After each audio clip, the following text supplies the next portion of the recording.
Hi there, my name is Nana Kapoor, and I'm a performance coach to high achieving entrepreneurs and young leaders. In this series, I'll be speaking to entrepreneurs and intrapreneurs on the one book that has impacted them or shaped their perspective towards their goals. These are people who read, introspect about what they learn, and thus I call them intropreneurs. I hope their stories and learnings from the best books inspire you to become an intrapreneur too. Stay tuned for today's episode, and I look forward to hearing your feedback. Hey guys, on today's podcast, we have Stephanie Lee. Stephanie holds a master's in philosophy and started her career in the education field. She later moved on to Buffer, a software company that creates social media management tools for web and mobile. Buffer is a fully remote and distributed company, and Stephanie is currently the team experience manager there. Her role revolves around crafting an impactful company experience through events and engagement. And she also manages Buffer's remote work toolkit and operations. She has lately delved into the world of IT and internal security. She speaks on topics such as vulnerability and psychological safety in the workplace, as well as how to optimize your remote team operations for effective and efficient collaboration without losing the human element. Coaching is the latest chapter in Stephanie's personal and professional journey. As a professional coach, Stephanie helps individuals get unstuck in order to achieve their personal and professional goals. She's all about creating a safe space for her clients to be vulnerable and engaging both the head and the heart to bring about an impactful change in their lives. In her spare time, she hosts two podcasts, Entrepreneur, which is co-hosted with her friend Marcus. It's all about the baffling and fascinating things about human life. Stephanie's second podcast, Every Human Heart, is a more personal one, focusing on life, love, mindset shifts, the choices we make, and how we can stay in the driver's seat of our lives. The links to these podcasts can be found here as well. Stephanie is passionate about today's topic, and I'm looking forward to having you listeners hear from her. Hey, Stephanie, how are you? Hey, Nana. Thanks for having me. I'm so excited because I see you post about this topic so much. I see you talk about it. So let's dive right in. Your experience is vast. So what kind of books are you actually interested in reading? I read everything from literature to nonfiction, self-development stuff. I just got a book on neuroscience, and my embarrassing, not so secret favorite genre is historical romance. Oh, so wow. I'm very excited that Bridgerton is out on Netflix because I finished that whole series in super quick time many years ago. You were the first guest to tell me that they appreciate historical romance. Yeah, because reading novels is a creative process, right? It's not watching TV or you're receiving everything. It engages your brain in very interesting ways. So I went through this whole year of reading Russian literature, and it shaped my mind and sensitivity in such interesting ways. Awesome. Let's dive into this book that you've picked for today, which is Daring Greatly by Brené Brown. And for those of you who have not read it, here's a quick snippet of the book.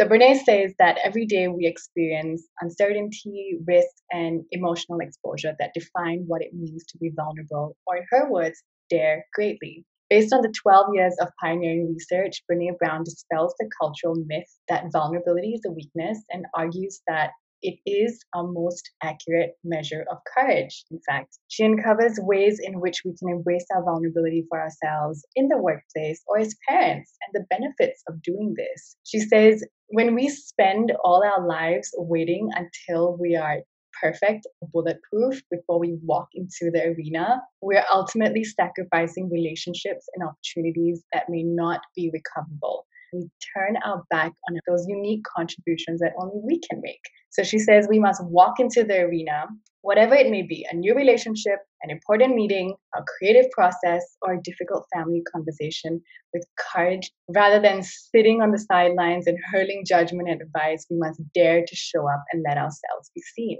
This is vulnerability. This is daring greatly, even if it's so very uncomfortable at times. So, Stephanie, you've spoken about this topic, you're passionate about it, but what I'm keen to understand is, when did you start thinking about this so much, this topic of vulnerability? I'd say it's fairly recent, in the last 5 years. I know for sure it's the last 5 years because it started when I joined Buffer. And first off, Buffer has this great employee perk where we can request any book we want and they'll gift it to us for free. Oh. So that's when I really got back into my reading habit. And it's such a different work environment where people are encouraged to talk about their feelings, about their true experiences, to feel psychologically safe. And I started reading about Brene Brown's work because she had that very famous TED talk, and it just resonated. I feel her work either resonates very deeply or it doesn't at all. And for me, it was the former. And I think I was drawn to it because I struggle with it so much. I remember my life kind of before Brene Brown and after Brene Brown, where before that, it was just such a struggle to voice what I really felt. And there was just this ongoing monologue about what people would think, how you're supposed to behave. Growing up in Asia, there's also a lot of societal expectations as a woman as well that you're supposed to live up to. So when I read her work and she just unpacks why it's important, why it's hard, what it opens up for us, I was just, yeah, nailed it. So the first few years of reading her literature was all about processing it at a head level. Okay, everything's logical, there's research to back it up.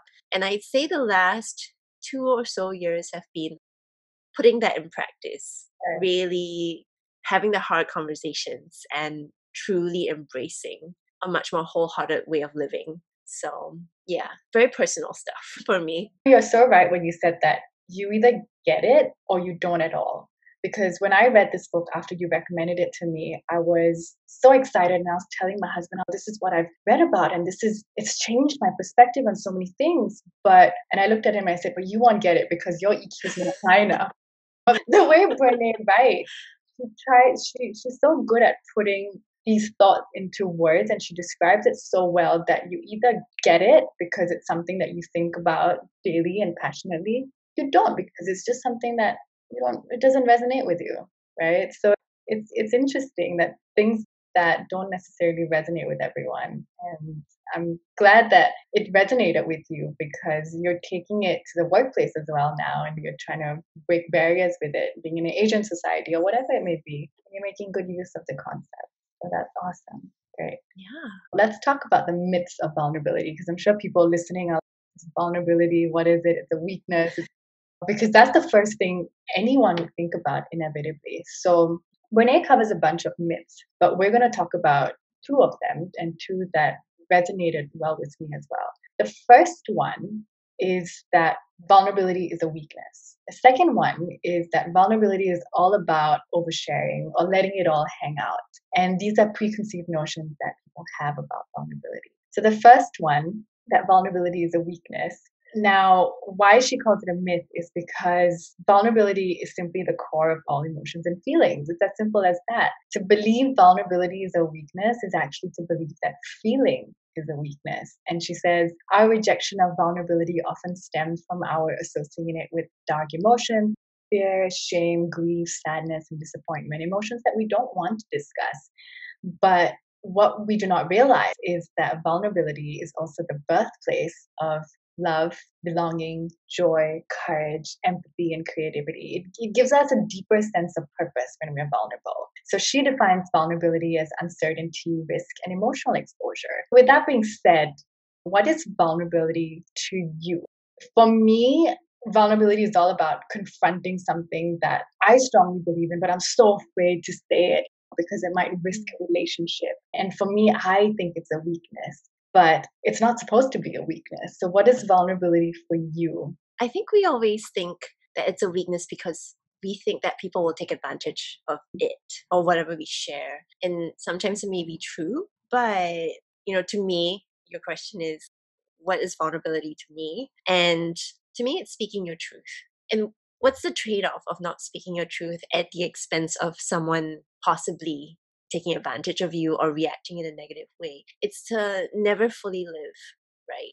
It's to just stay small. It's to tell people half truths in order that you may not feel hurt ever, but then you don't fully embrace everything that life has to offer you. You don't fully embrace yourself. You don't hold yourself. So for me, vulnerability is speaking your truth. It's showing up. It's saying, this is what I've gone through. This is what I feel. And then also being open to however people will respond to that truth and understanding that it may hurt, but not letting it get you down, not letting it stop you from just living more authentically and more wholeheartedly. It is about speaking your truth so that you can make a difference to that conversation with a family member, or that conversation you're having with a boss, or that conversation you're having at a work meeting, or whatever it is. Yeah. So it is not a sign of weakness, right? In fact, it's a sign of courage. Yeah. And I think I recently was in a workshop on vulnerability. Me and my friend were running it, and a question came up about whether it ever gets easier. Mm. And I don't think it ever does. But when we reframe how people respond to our vulnerability, I think it's easier to move forward. It's easier to move through it. So, what I've come to where I'm at now with regard to speaking my truth and having hard conversations and all of that scary stuff is, even if people respond negatively or they don't respond in the way that I would have hoped with me being vulnerable or me speaking my truth, it's information that is helpful for me. I now know if this is someone that I can trust with my vulnerability. And in a relationship or potential relationship, I now know what needs to be worked on. I now know whether or not this is someone I really want to continue being in relationship with. So I think that small reframe is also really helpful when we talk about vulnerability, not as a weakness, but also instead as a gateway for having more information for you to shape the life in whatever way you want. I really like that. This is a good transition to the second myth. So, as I mentioned earlier, another myth that Brene mentioned was that vulnerability is all about oversharing, right? It's all about letting it all hang out. But the truth is that vulnerability is based on mutuality and requires boundaries and trust, right? It's about sharing our feelings and our experiences with people who have earned the right to hear them. You can't go, hey, my name is Nana and this is my deepest, darkest secret to anyone you meet, right? Because if you don't create boundaries, it's going to lead to disconnection, distrust, and disengagement. It's not just about sharing it with anyone and everyone. Being vulnerable and open is a mutual and integral part of the trust building process. And the result of mutual, respectful vulnerability is increased connection, trust, and engagement. So we need to feel trust to feel vulnerable, but we also need to be vulnerable in order to trust. So it's a really interesting chicken and egg situation. And I want your opinion on this. What comes first? Do you trust someone first and then you're vulnerable with them? Or are you vulnerable with them and that helps you build trust? How does that work? I think it's this dynamic interplay of both, because how you trust someone doesn't only happen in moments of vulnerability.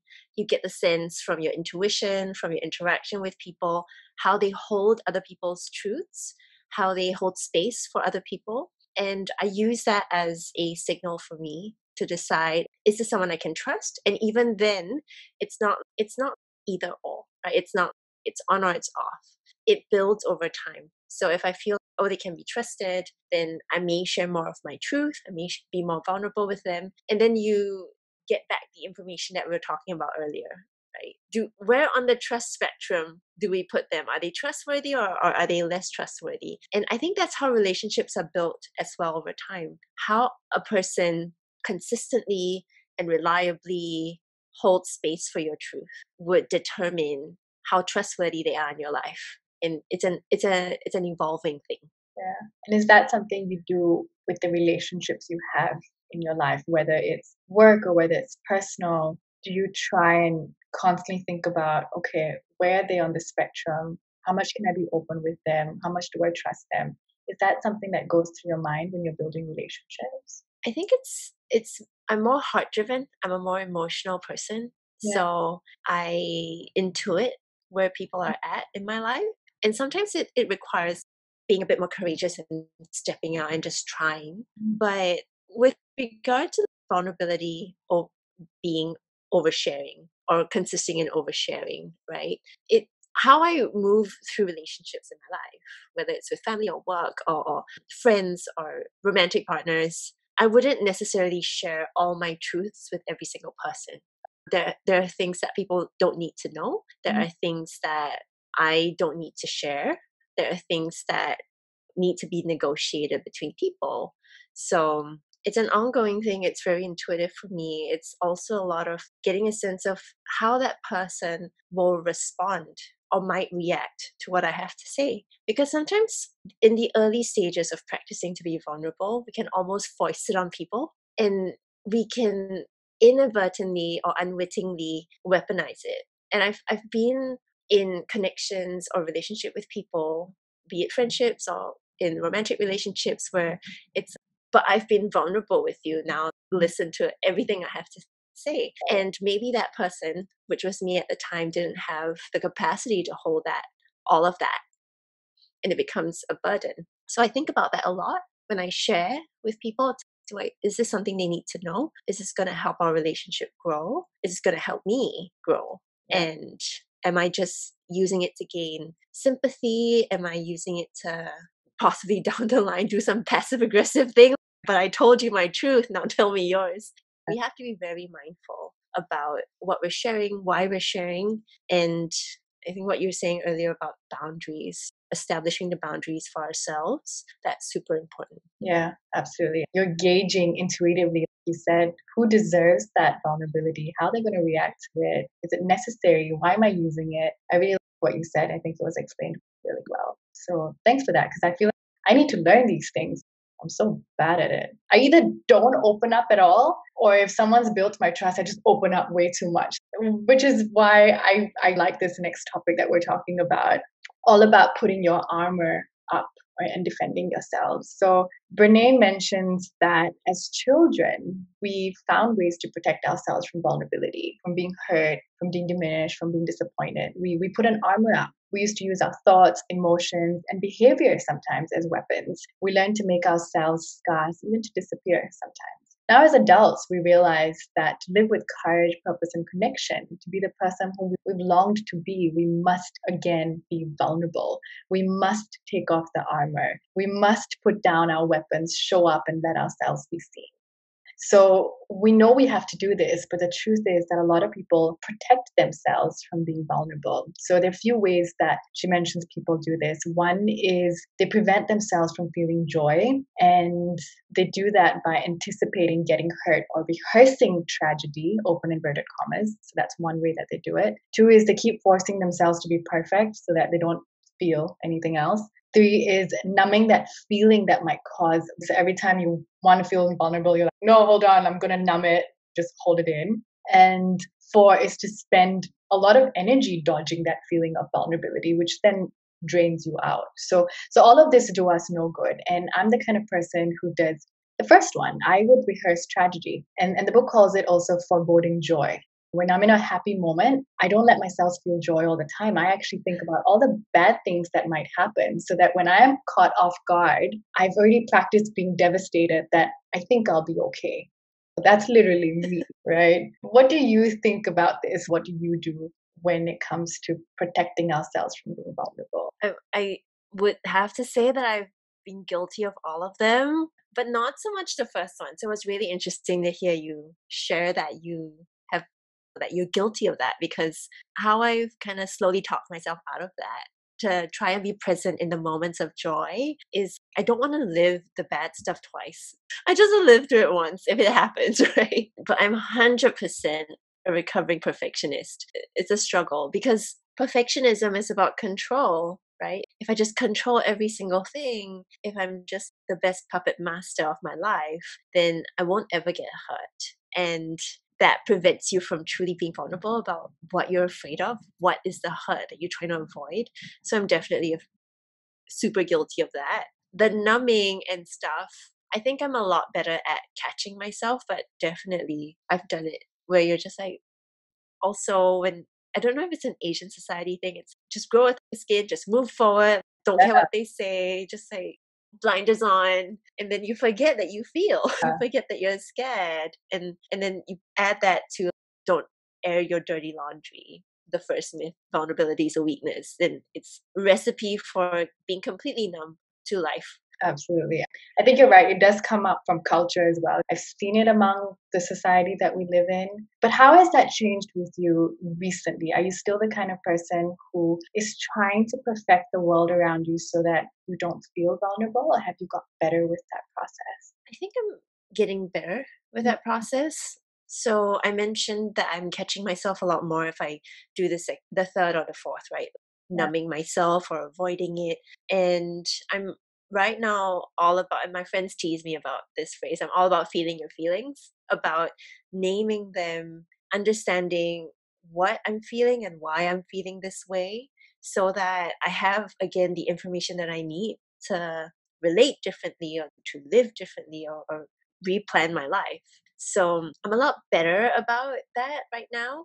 It's still scary. It's still an ongoing battle because I think it's an instinct to armor up. It's an instinct to protect yourself. And you really got to catch yourself and almost ground yourself in a space and be like, okay, no, it's just me and my journal. We're just going to write it. Or just be like, this is what I'm going to talk about in today's coaching session, because as difficult as it is, I need to work through it and I just need a safe space to do that. So that's where I'm at right now. I think that's so incredible because if you are able to catch yourself doing it and you're able to work through it and actually bring it to the table and say, I want to talk about this, that's probably the first step to being successful with anything, right? You're building awareness around it and then you're putting it on the table. And I would applaud you so much for this because it does take courage and it takes, because you have such high expectations for yourself that, you know what, I want to fix this, I want to do this, I want to be better. And that's why you're doing all these things, because you could be a lot of people out there who would just completely control it, never talk about it till the day they die. It's so interesting you say that, because I think being more comfortable with your feelings, it's kind of the chicken and egg thing with vulnerability, right?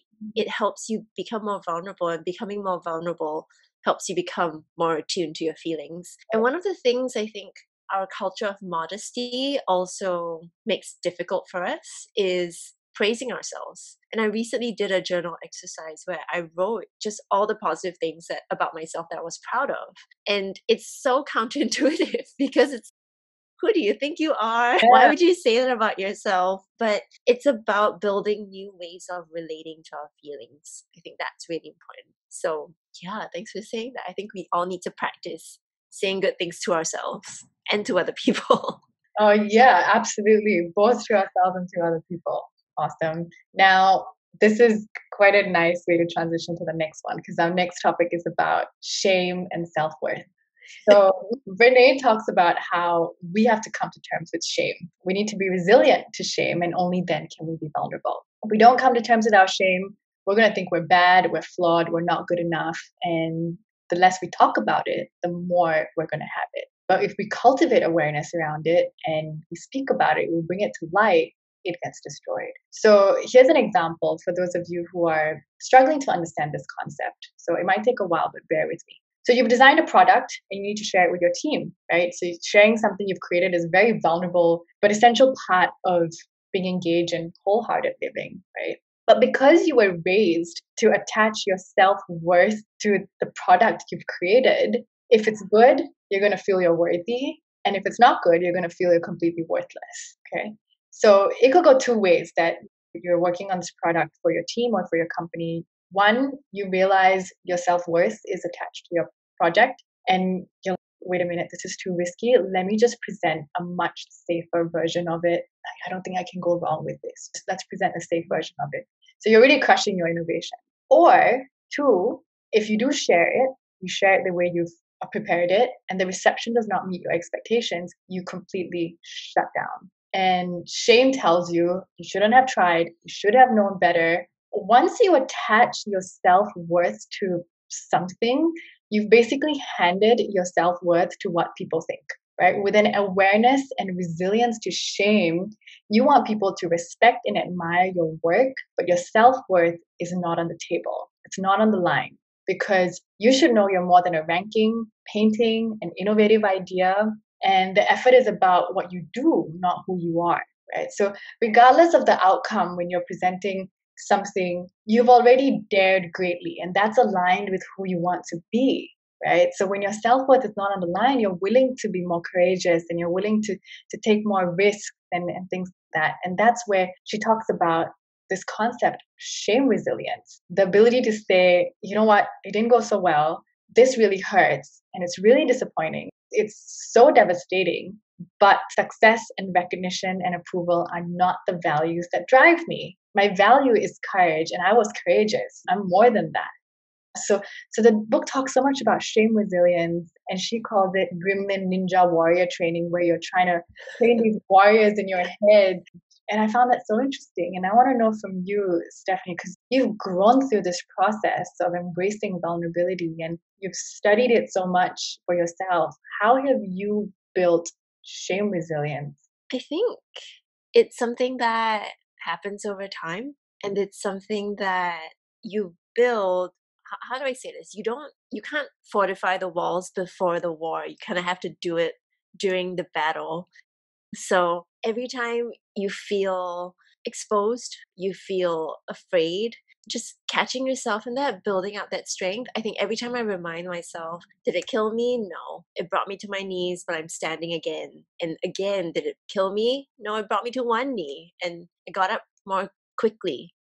Building that muscle, right? It's going to the gym, you just keep doing it, and one day you'll be as strong as you had hoped to be. And then something bigger will come and knock you over, and you'll become more resilient. That's how I've approached it. And I think that's how it's been for me. But it's always started with trying first. And then again, the whole self talk thing, catching yourself in that space and just kind of shaking yourself out of it when you're saying again, this reflects on me as a human being, my whole worth. The moment I catch myself doing that, no, that's not the case, because time and time again, it's my experience has proven that it's not about me. There's so much more in a situation than just me. That's kind of self-centered. To think it's all about it's the Steph show. It's not. And life just happens and move forward. But you would have taken time and experience to get to this position. So for people who are still struggling with this, they're struggling with shame, they're struggling with attaching their self-worth to things, what would you tell them? What advice would you give them if they're still at that stage where they're struggling? Because getting to where you're at sounds an incredible end goal, even for myself, right? I would love to get there one day. But what advice would you give me and to other people who are still struggling with this? I wouldn't say I'm not struggling with the shame gremlins. They still come up to have a party now and then. But I mentioned earlier, I just got a book on neuroscience. And one interesting aspect of neuroscience that I love and I find very helpful is the whole idea of neuroplasticity, about how we build new neural pathways every time we do something different. We try to build a new habit, right? Neurons that fire together, wire together. So, what I would say to everyone out there who's still struggling is think of it as you're in the forest and you're trying to make a new path. The first few times you walk between point A and B, it's going to be extra hard because you haven't made a clearing yet. But if you just stick with it, you just keep trying to do it over and over again, you pick yourself up. Again, if life brings you to your knees or flat on your face in the arena, it's okay. Just sit there, lay there, and be like, this really sucks. Don't run away from your feelings, but then move forward or move away. Just don't stay stuck. And eventually it becomes a clearer path. It becomes easier to do. I think you catch yourself a lot faster. It's about practice. So that's what I would say to people that are just trying it, just to just hang in there, keep firing those neurons. And also another aspect of neuroplasticity and neural networks is that, you know, that saying about how you are the 5 people that you spend the most time with? I'd say there is neuroscience behind that. And it's so important to surround yourself with safe people, with people that can hold space for your vulnerability, that will remind you, even when you don't remind yourself, it's not you. It doesn't mean that you're a shitty person. It was just a really bad hand that life dealt you at that time. That person didn't react in a kind way. It doesn't mean you're not a worthy person. I think having a community around us that can be kind to us when we can't be kind to ourselves, that is so important. I've pulled through my darkest days because of the people around me. Yeah. It's not, I'm a ninja. I was in Ninja Training Academy with some really awesome ninjas as well. Yeah. Yeah. And this was actually one of the other myths that she mentioned that we didn't talk about, was that vulnerability is something you have to go through alone. It really isn't. And she talks about how shame resilience is all about moving shame to empathy. And if we share our story with someone else that responds with empathy and understanding, shame can't survive. Self-compassion is so important because shame happens between two people. Someone has shamed you and you felt shame. So it will heal between two people as well when you feel empathy. And you're absolutely right. It's the people around you that could really save you from your deepest, darkest days if you can't fight it alone, right? You always try and fight it alone. And then if you can't, you reach out to those people in your lives. Yeah. And empathetic people who understand where you're coming from, of course. Again, going back to the trust and the vulnerabilities, people that you trust that you would go up to feel vulnerable, right? Yeah. You gotta have people in your life that are gonna gas you up, that are gonna be, you're the hottest thing in the world, you're the smartest person I know. You need people in your life that will say that to you. And they really believe it because they can see all your value when you forget that you have that, right? Absolutely. Yeah. So you're not alone, everyone. Stop thinking you're alone. Speak to people if you can't do this yourself. Yeah. Reach out to Yeah, reach out to either of us. We're very empathetic people, a bit too empathetic, in fact. If you ever need someone to talk to, you ever need someone to help you through these things, Stephanie's great at these things. She's great at helping people with this and helping people with empathy as well as objectively. Because sometimes your friends and your family would be a little bit biased, right? So speaking to a third party who's able to understand and help you out through that process is something can be quite valuable. Yeah.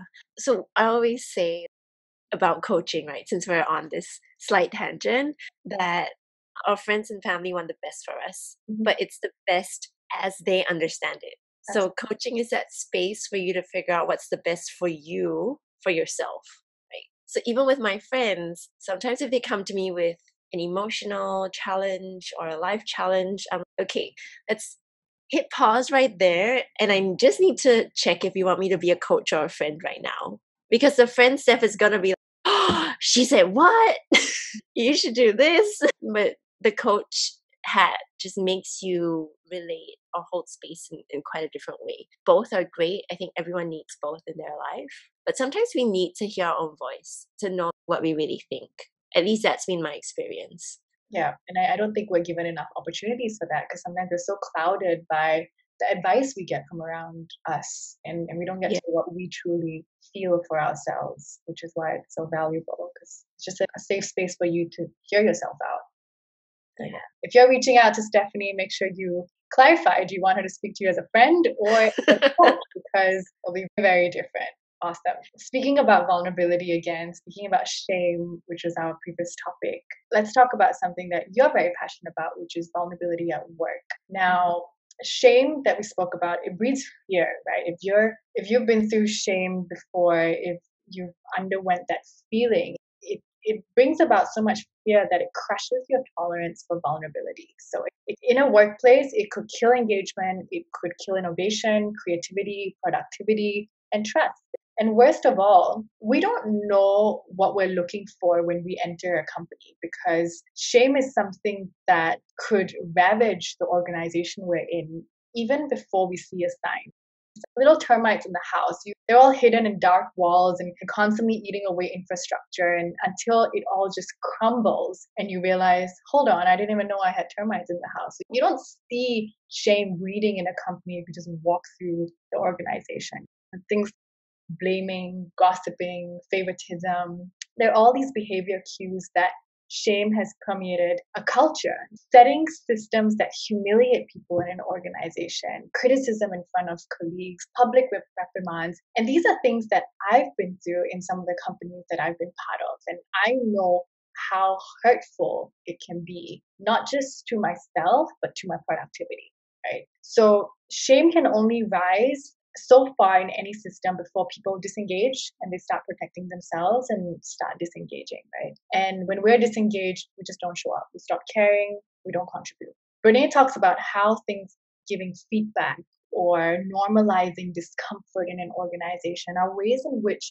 we can make organizations more open to using vulnerability to their strength so that we can move companies forward. And she's done studies on companies that have moved forward through this. So the problem is that people are not comfortable with hard conversations and we don't know how to give and receive feedback in a very strategic way that helps move people and processes forward, right? Sometimes we don't realize the way we give feedback or the way we talk to people just breeds shame and fear and all these kind of things. So for you and your workplace, for people who've never heard about the benefits of vulnerability in the workplace, for people who are thinking, how in the world are we supposed to be vulnerable in a workplace?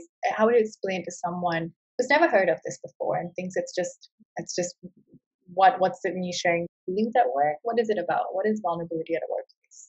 So, vulnerability at a workplace means you can speak your truth at the workplace. It doesn't mean talk about your private life to your colleagues necessarily, right? It means with regard to a work situation, let's say you see that this project is going the wrong way, or you foresee a potential pitfall, that you feel safe enough to voice it out. Or if you're dissatisfied with how someone else is handling something, or you're dissatisfied with how you're being treated or your experience, vulnerability is to be able to say that, is to speak your truth, have the courage to say that. And in order for it to be possible in a workplace, we need to create cultures, company cultures that are safe enough for people to do that. And I think it starts with leadership being able to create that space for it.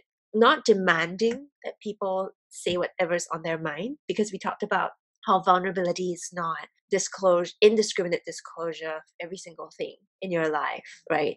It's more about creating the opportunities and the spaces for people to be able to speak up. And I think this is really important, to not sanction the vulnerability, to not punish people for speaking up.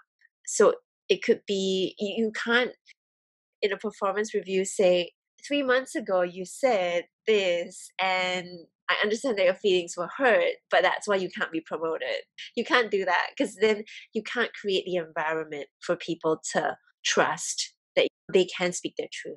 So it starts with leadership. It's an ongoing practice. I think it evolves with every company. It looks different for every company. Some companies might share more than others, but it's really about also leadership and managers showing or signaling that it's okay. In fact, it's encouraged that people speak up, because it's better for the bottom line anyway. When leadership feels courageous enough to be vulnerable, when people feel like they can show up, it's better for the business, and they have to walk the talk. It can't be a one-way street where you tell me everything and I'm a steel trap and I don't tell you anything, right?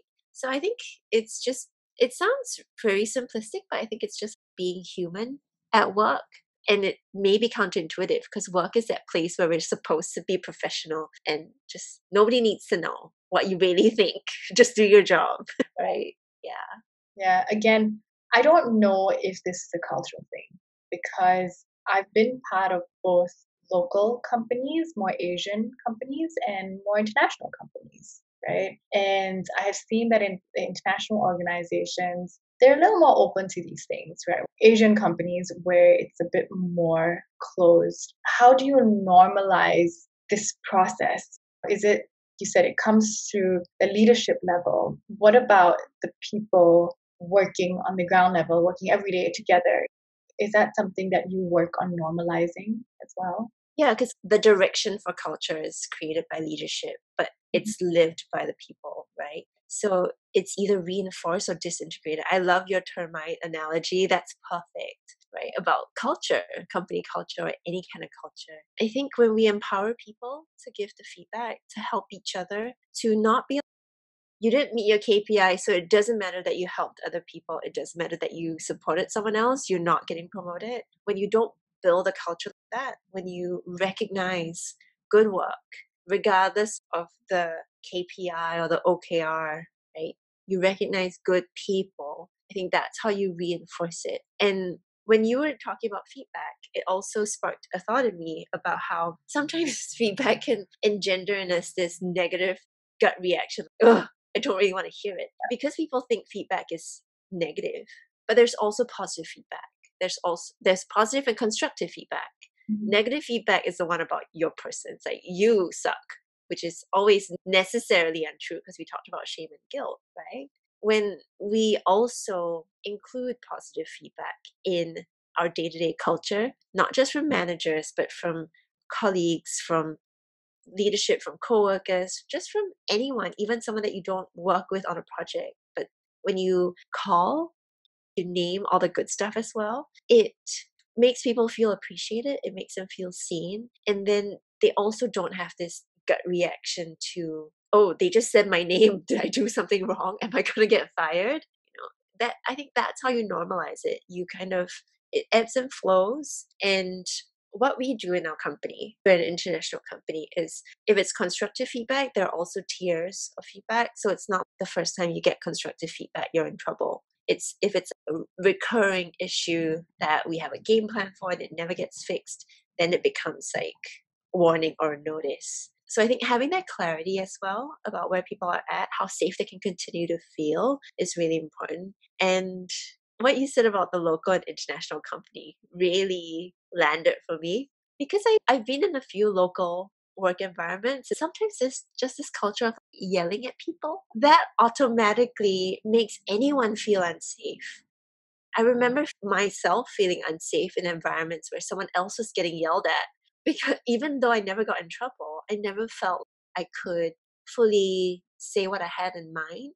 I had to just take whatever the management or leadership said, because otherwise I'm the next person on Yeah. the firing squad. So it's the little things like that, to challenge that, will, I think these will really make a difference. Absolutely. It's the shame that's created in these organizations that bring about so much fear in the people, prevents them from being vulnerable, which prevents the entire company from moving forward. So the company will eventually reach some sort of ceiling in their growth because the people are going to disengage at some point and they're going to completely just, not be innovative, not be productive because of the shame that is breeding. I forgot to touch base on, for those of you listening, there's a huge difference between shame and guilt, right? Shame is literally saying you suck. You as a person suck. Whatever you're doing, just you're horrible, right? Whereas guilt is saying, look, the work that you're doing is not up to mark. It's not attaching yourself to your work. Guilt is a bit different. So Renee talks a lot about how using guilt, whether in a workplace or whether in a family environment, could be slightly more beneficial because you're not attaching the person to the work that they're doing, right? Do you have any thoughts about that? Because it's a very slight yet major difference between shame and guilt. The way we talk to people, whether the people around us, people at work. What are your thoughts between shame and guilt? I think the difference is whether it's turned inward or it's externalized. Shame is dangerous. It festers because it disintegrates your worth as a person. But guilt can be constructive because it could be used to keep people accountable. It could be used to remind people of the gravity of something. I still wouldn't necessarily say use guilt indiscriminately. It's more, if it happens, it's not as bad as if shame happens. But either way, I think positive reinforcement is the best thing in building culture. Reinforce more of what you want. Even in relationship, reinforce more of what you want. Don't, in relationship, you don't be like, you didn't do the dishes, you're a terrible partner. That's Absolutely. shame, right? It's just, hey, you didn't do the dishes. I really would have appreciated it because I'm really tired after a long day at work. That could lead to guilt. That may not have been the outcome you wanted, but people are more responsive to that because they can appreciate how they've negatively impacted your well being. So I think of the differences in that way. I think guilt feels difficult. It could be more helpful, but you're less likely, unless it's really pervasive, to either kill the innovation in the company that you're talking about or lose the innovative thought leaders that can really make a difference. Because your real trailblazers, they're not going to stick around for cultures like that. They're not going to stick around to let you grind them into the ground. They're just going to be like, okay, bye. Right. So that retention is also something Exactly. that Yeah. complicated. I like how you said two things. So the most recent one, you said the real trailblazers, they know their worth, right? They know I'm not going to stick by this. I deserve to be someplace better, right? That's just something that they would know. And second thing you mentioned about shame and guilt in relationships. So that's something after reading this book, I've actually become really aware of this because I do this all the time. And I would tell my husband, I would say, you didn't do this, you're a terrible person. So being really aware of these things, because everything starts from home. And then I think the book also mentioned this at some point, that if we read these kind of things within our home environment, it's going to reflect in our work environment, and then it reflects the entire community, right? So it just gets worse and worse. And we need to stop from ourselves, then within our families, then within our workplace, and then the larger community would get improved as well. So it's just something that has a ripple effect.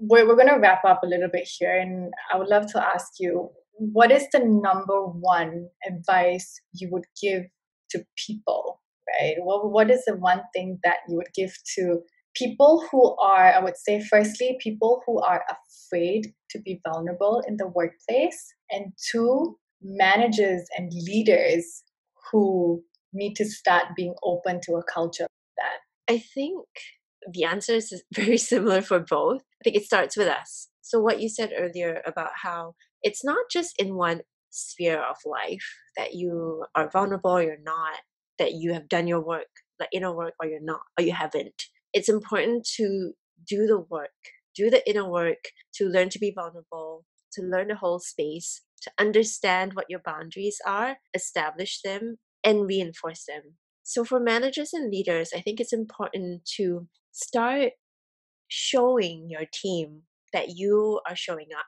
You know, it may not be saying I'm struggling with this is my laundry list of struggles. Help me and feel sorry for me. It's that's not what vulnerability in leadership is. It's about being honest about what's going on and where you're at, and being human and present, and letting people see that, not just a facade, not just a judge, jury, and executioner of your team.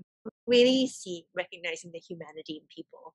Even if you can't overhaul a company culture because it's kind of grown its roots in a certain way, I think just starting on a daily basis with your immediate team, whether you're the CEO and you're trying to change the culture in your executive team and see that trickle down, just start wherever you are. That's really helpful. And there's so many management books that are all about creating a culture that is safe. Patrick Lencioni's work on artificial harmony, and I can send you the link for all his work on that. That's really helpful. When we don't breed a culture or we change the culture where people don't feel safe to speak up, we start to make the changes. We start to build the neural pathways in the organization as well. It might take a long time to rewire, but it's about persisting. And sometimes it's also a bit hard when you make a call to have a culture shift that you might have to let some people go because your paths have diverged.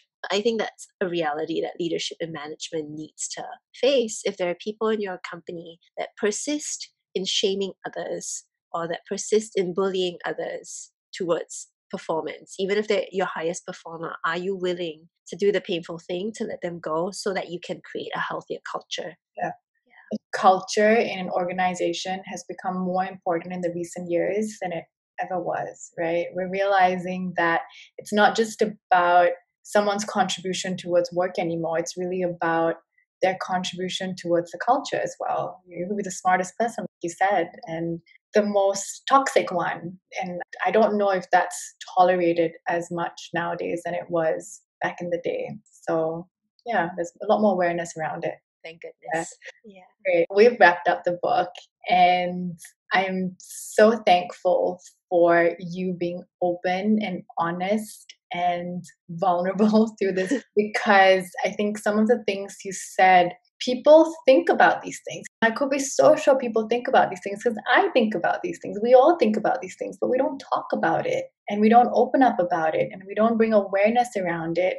But at the end of the day, we need to understand that it is very crucial to our growth of ourselves, growth of our family units, growth of our companies. It does make a huge difference. So I really appreciate you talking about it. And I have a lot of respect for how far you've come with your own journey. So great job. Yeah. I And still have a lot further to go. But I yeah, think for me, the reason why I speak about this so often in my podcast, Every Human Heart, is all about the personal inner work. It's because, to borrow your word that you use so accurately, it's about normalizing it. It's about normalizing these reflections and our experiences with these tricky things. I hope that just talking about it and holding space for people to be able to do this on their own journey will create a more open-hearted society and more human businesses, because we have a lot of unlearning and undoing to do. Absolutely. Absolutely. Awesome. I ask all my guests the same question every single podcast, and you might know about this question by now, but it's a podcast created for positivity. We want to learn from the best books, the best people, and this is why I like to end it with, Stephanie, what is the best decision you've ever made in your life that has got you to where you are today? I think the best decision I've ever made was to study philosophy. It changed the course of my life. And this is the honest answer, is that everything has been a series of thankfully not bad decisions. But I think the major one for me has been philosophy, because it's really shaped the way I think. I have a pinky ring with a saying from my absolute favorite philosopher that is the engraving on it is "Me voici." It means "here I am," and it's a reminder for me to always show up for other people. And I never would have come across his work if I hadn't done the not done thing and studied the thing that wasn't going to make me a very profitable career. That was philosophy. So yeah, best decision against all the pushback that I got. That's awesome. Did you actually get pushback from people around you for studying philosophy? Yeah, but you know what we were talking about earlier about how it gets easier? Yeah. It wasn't the first time I had done something that's just not sensible. I actually dropped out of school earlier. I got a lot of pushback for that in order to pursue mass communication in another school. Got a lot of pushback for that. Also got pushback for other things in life. So by the time I decided to major in philosophy, I was, it's gonna be okay. I can figure this out. And I did. I'm so happy for you. And now that was so many years ago. By now, you've obviously gone through it so much that you're so much more resilient towards it all. So it just gets easier, right? You said it gets better, it gets easier. You work through it, and it'll be worth it at the end of the day. Yeah. You get up faster, and I feel it's part of my purpose in life to help people realize that. Because I can't tell people that and have them believe it. All I can say is this is my journey, and I'm still here, and I still giggle. I'm still very lighthearted. Life hasn't gotten me down, so it can be the same for everyone else if they believe that they can more fully show up, be more vulnerable, be more courageous. Just take back ownership of your life, basically. Stop living according to the what ifs about what other people will say. Yeah. So great, because the one thing that that sticks with me from the book is, even if you just show up, that's courage. Just showing up, literally, because there are a lot of people who are just watching from the sidelines of the arena, still really scared to enter, and you have entered and you have showed up. So give yourself a pat on the back for showing up, and see what's to come after that, and you'll figure it out. Go with the flow a little bit. Great. Yeah, Brene Brown has such a great line when she talks about the arena, right? About how if you're not showing up in the arena, your words basically don't matter to me. Exactly. Yeah. Don't bother giving me advice if you've not shown up in the arena, because why should I listen to you as well? You've never shown courage. You've never put yourself out there. Yeah, you're just up in the peanut gallery heckling people. Yeah. Great. This was really fun, Stephanie. Thank you so much. I love listening to your podcast, and it just shows how you just keep improving as time goes by, and you know that for yourself. The more work I do, the better I'm going to become. And you're so humble about it. And this is why I call you an intrapreneur. You're an introspecting entrepreneur. And it's our vision to inspire more people to become entrepreneurs so that they can work towards their goals by learning from the best people and the best books. So thank you for your time today. For those of you who want to connect with Stephanie, she's an amazing coach. I'm going to put a link to her LinkedIn below. So thank you so much, and take care. Thanks for having me. I'm so proud of you, Nana. I really am. Thank you for this amazing project. Thank you.